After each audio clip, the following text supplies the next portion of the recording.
Welcome to Bases Loaded. Come on, man. We're We're here. loving it. We're going to talk quick about maximizing as a baseball and softball student athlete in today's world. And we're in this environment, beautiful Bases Loaded here in Las Vegas, right? We got 7 cages. We got a whole performance area, performance center developing. We got a sports nutrition bar right behind me. We got some good wellness resources. The fun stuff, Coach.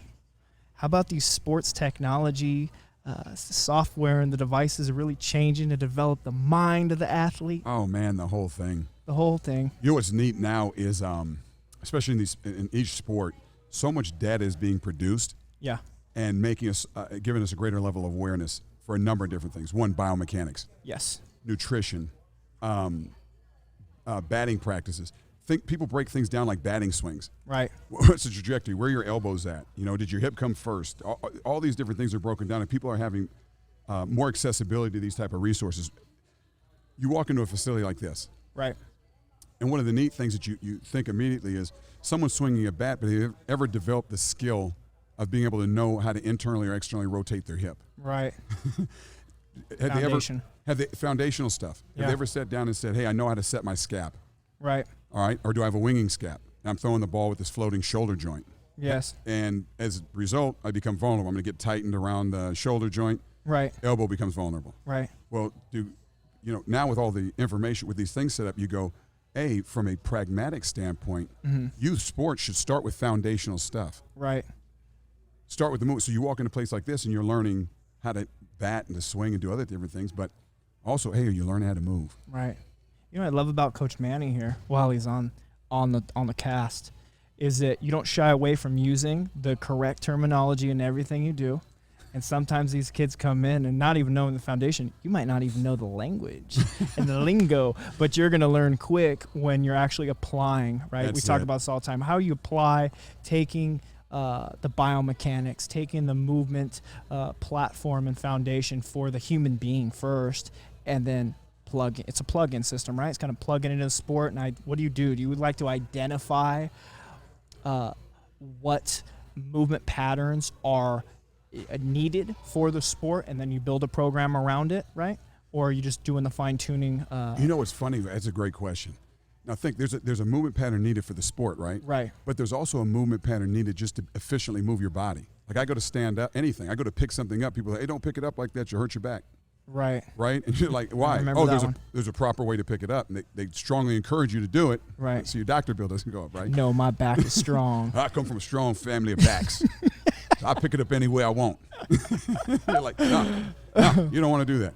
And so for me, I got very fragile situation in my back, right? The discs are, right. They're thinned. So they're on top of each other. Wrong movements, not lifting properly, any of that kind of stuff could put me into spasm in a minute. I'll be locked up for 2 weeks. Chiropractor, doctor's office, painkillers, you name it, right? You're in there going, this is not how you want to live. So I'm on the back end. Right. I go, what's the benefit of teaching a younger athlete on the front end? Right. There you go. You build their injury resistance, their quality of life on the back end. I mean, there's so many different things that you can pick up, right? Right. But it starts with proficient movement. And so when you say what you said in the beginning, hey, we start with assessment, and then do you build it around the sport, or you build around the movement pattern first? Hey, are you functionally moving properly? What are your imbalances by nature? Because one kid, just by structural alignment, right, may have a foot that pronates. Right. He may have a scap that wings is rotated on the shoulder. So he's just predisposed. Right. Genetically to this bad postural alignment. Right. Or not the most functional postural alignment that leaves him vulnerable for injury. Right. All right, what do I do with that guy? You go, hey, let's work on these compensation patterns. Right. If you're building them through the redundancy of the sport or things that you've been born with. Right. And go, let's work on this and work on your pattern work while you're doing the other one. And once you see what that need is, you start from that basis, right? Right. Because a person moves better when they go to do anything athletically, they should be able to perform better with it. True. So for me, I don't start with the sport. I start with the kid and the movement pattern. Right. There's a series of them that you learn. Which is identified where? For those that don't know. An assessment. Simple assessment. Can we do but that's for me, whether I do an official one that's FMS, we do Fusionetics here. Yeah. If it's NASM, whatever it is, your own, my special one. Yeah, whatever it is. Goodness. And you go, the point is it efficient at assessing the kinetic chain of the athlete and identifying where they're vulnerable at. Because once you identify the vulnerabilities, you can build a needs analysis. Right. Hey, this is what they need. Okay. Hey, I'm going to take them in. Let's just start doing this. You're going to do this. You're going to do that. What does he need? Right.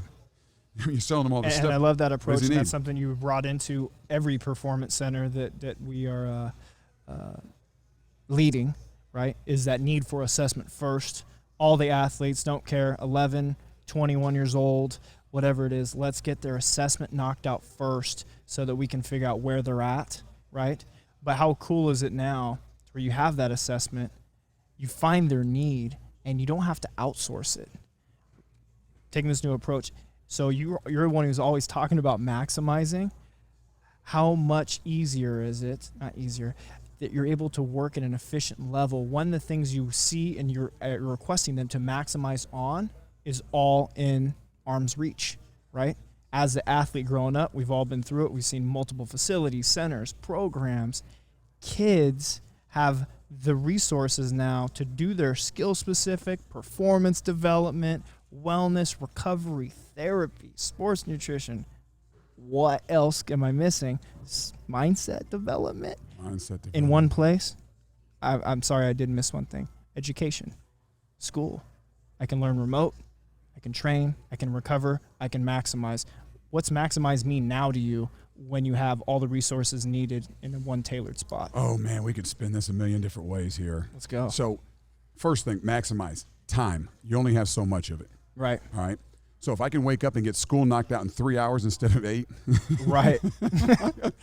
I just picked up 5 hours. So I go, okay, now you're telling me instead of doing that 8 hours of school, then go and have to eat something, hopefully, and then go do another 3 hours of my sports development, right, and getting home at 9 o'clock, and then trying to have a family and be with your family and be connected and all these other different Oops, I forgot my homework. And I got to do my homework too. I go, from an athletic development standpoint, from a school and academic, when you were talking about just pure developmental standpoint, right, efficiency is, hey, I take this 3 hours here, do my school. Right. I got 3 hours to work on my school, and then my 3 hours to work on my craft. Right. Skill, performance, whatever it is. Myofascial release. I need to get more flexible. I need to be more stable. I need to be more stronger. I need to be fast, whatever it is. I work on it.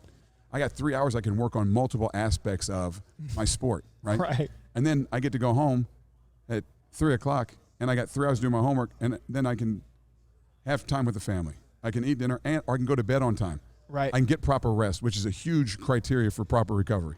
Right. Right? And so the kid goes to get sleep. I go, it's just to me, the model makes the most sense from a developmental standpoint. When you talk about maximizing, that's maximizing your time. Right. I don't need the lunch at school. I didn't love it. Okay, so or they don't have it at all, or if it's there, it may not be the best. So imagine that's kind of like imagine if. What if? Would you? What if you were to come into one place to where you can handle all of the development that you need to develop your skills, right? Being able to assess what your needs are, and dependent on the athlete or the particular need, it can be programmed in a snap and just direct you finger point, not miles down the road. We're right here so that we maximize on that time. Again, an integrated approach is the approach that makes the most sense from numerous avenues. Right. Okay. From a volume standpoint, how much volume am I putting on this athlete? Oh, he's got this batting coach, he's got his lifting coach, he's got his running coach, he's got his team coach that plays him in 3 games a weekend and pitches him every game because he wants to win the Little League World Series so that he can get other kids to come to his team because it's important for him to get more kids to come to his team. So this kid... Outside factors. Okay, so anyway, you go, hey, when is it happening? Well, in a shop like this, where they come in, it's a one-stop shop, you can look at the volume on the kid's body. You can't control it, but you can look at it. Long term, you can create an integrated program where you go, hey, what is the volume? Let's build a strategy for you that helps you maximize. Maybe you're already playing. It's football season. You're already playing all these games. Good, you're going to come in on a recovery schedule. We're going to do myofascial release. Yes. We're going to do stretching. It isn't a performance center where you have to come in, you're going to only do cones. You're running. You're doing sprinting. That's not how it works. You come in, and the tool that's going to best meet your needs is the thing you're plugging in, and you're using that modality. 100%. Okay, so if it's Pilates, this person needs more flexibility or muscle length tension they have a muscle-intention relationship that isn't stable. We got to balance it back out. Yes. Well, good Pilates is a strengthen.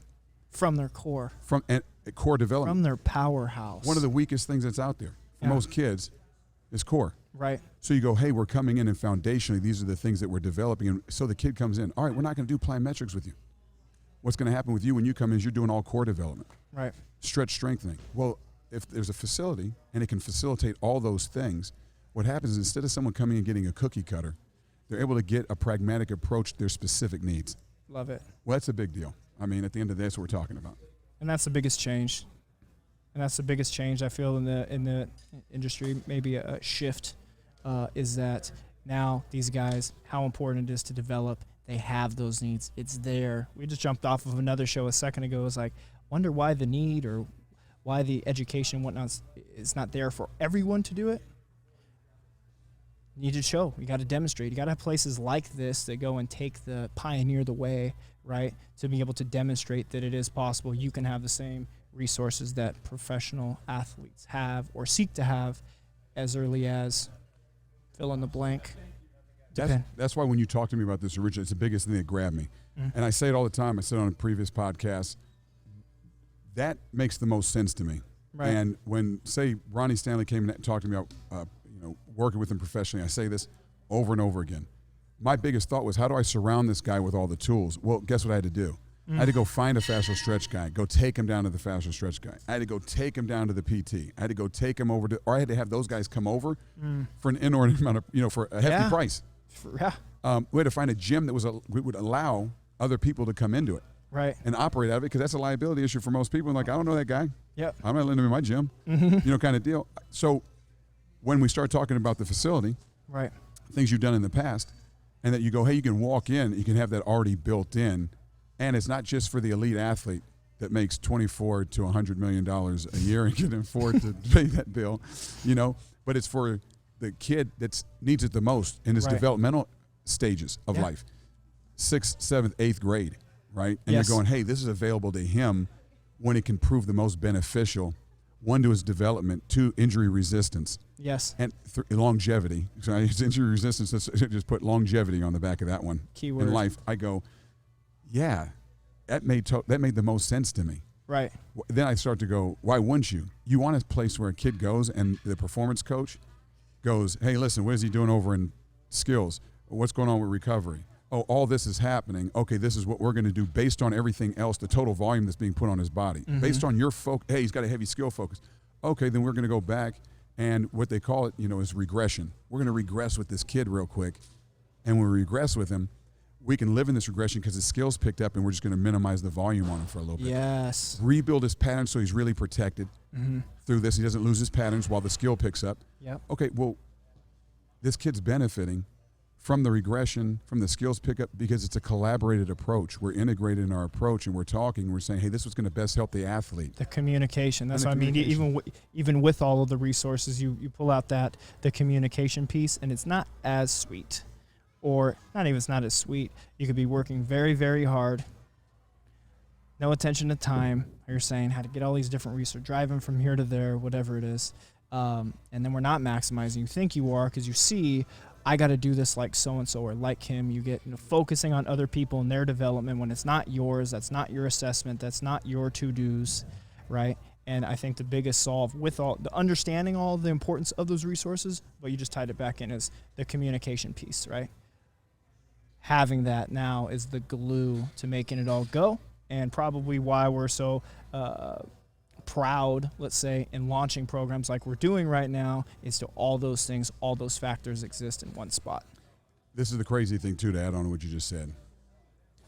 A lot of times what people can feel like is they see all these things and they go, hey, we're in competition or the high school coach. Hey, it's a performance facility. We're going to be competing over our athletes' attention. And with this facility, it's not. We're a complement to. Yes. If you're the football coach and you're at the local high school, you can only get so much done with the group. I know, I coached it. Right. If you get 70% done that covers the group, you've done a great job, right? 100%. Okay. Yeah. What about the other 30%? Well, if there's a facility that the young man can go to, and you can call that facility as a coach and go, hey, this is what we're doing. This is the loads that we're putting on his body. This is all the stuff that's happening.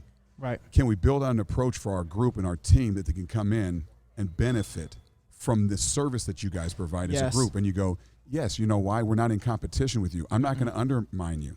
Right. I'm not going to undercut you. How can I help you? Your kids don't do recovery. They don't do flexibility training. Right. Why don't you send them down for that 2 times a week, and I can complement anything you're doing, then you don't have to worry about it. Right. That's the beauty of the facility. It's not a competition with. No. It's a complement to even other facilities, people that don't provide certain resources. Hey, that's okay. You do what you do. You send them down with us to work on these things. Why? The athlete's the biggest aim. You want what's best for them, right? Right. Okay, then that's what the aim is, and you go, that's what we're able to do. We're able to meet the need. When it's about that, yeah, exactly. And that's what I love about this model and this approach, especially in the community, is to know that the team is here to leverage, right? We're not suiting up, wearing other colors and flags or whatever is coming out. Yeah. Our focus is the athlete. Where are they at? And we don't know what they need. Maybe no one does if we're not assessing them. How do we assess them? Maybe you want a program assessment or a product. And that's not that's not in a disrespectful way. Just say it. We were talking about reflection earlier. Reflecting on, am I getting to that 70%? Am we doing everything possible for the focus and the development of others, of the athletes? Is this what's best for them? Because in turn, you leverage a team. If we increase it by 5%, 3%, 2%, maybe that's the small little distinguishing factor between you reaching your goals, whatever those goals are. That's it. As a unit and as a staff. Absolutely, yes. So, absolutely. All right. Well, we're just going to keep this one brief here for today, and we can come and set up and get on different subjects or different topics. But we come in here and break the ice, break the podcast ice here at Bases Loaded Baseball and Softball Facility here on the corner of, where are we at? Summerlin Parkway in Buffalo. Summerlin? Yeah. Yes. Come on down. Yeah. Load your bases with all the resources possible. You have to come up with a more catchy one. Bases loaded. Fully devoted.